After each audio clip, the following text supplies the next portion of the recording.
ओम Sai Ram. Shirdi Sai channel की ओर से प्रस्तुत साई संदेश पत्र के क्रम में द्वारका माई से साई संदेश में कहा गया है कि नौविद्या भक्ति घोड़ी के लीद के 9 गोले। एक समय एक सौदागर शिरडी आया और उसके सम्मुख ही एक घोड़ी ने लीद की।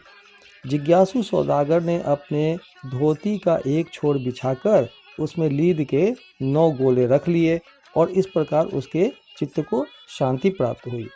श्री पाटनकर इस कथा का कुछ अर्थ समझ न सके, इसलिए उन्होंने श्री गणेश दामोदर उपनाम दादा केलकर से अर्थ समझाने और की प्रार्थना की और पूछा कि बाबा के कहने का अभिप्राय क्या है।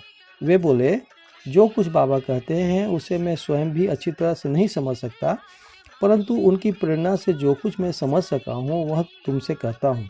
घोड़ी है ईश कृपा और 9 एकत्रित गोले हैं 9 विद्या, यथा भक्ति। पहला है श्रवण, दूसरा कीर्तन, तीसरा नाम स्मरण, चौथा पाद सेवन, पांचवा अर्चन, वंदन, दास, सख्य और आत्मनिवेदन। ये भक्ति के 9 प्रकार हैं। इसमें से यदि एक को भी सत्यता के से कार्य रूप में लाया जाए तो भगवान श्रीहरि अति प्रसन्न होकर भक्त के घर प्रकट हो जाएंगे। समस्त साधनाएं अर्थात जप, तप, योगाभ्यास, वेद के पाठन में जब तक भक्ति की संपुट न हो, बिल्कुल शुष्क ही है। वेद ज्ञानी या ब्रह्म ज्ञानी की कीर्ति भक्ति भाव के अभाव में निरर्थक है। आवश्यकता है तो केवल पूर्ण भक्ति की।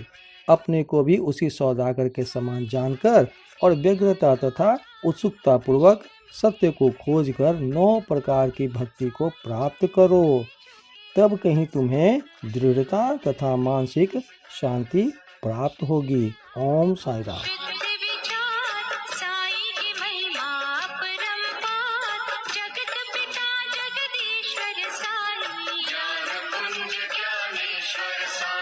श्वास श्वास में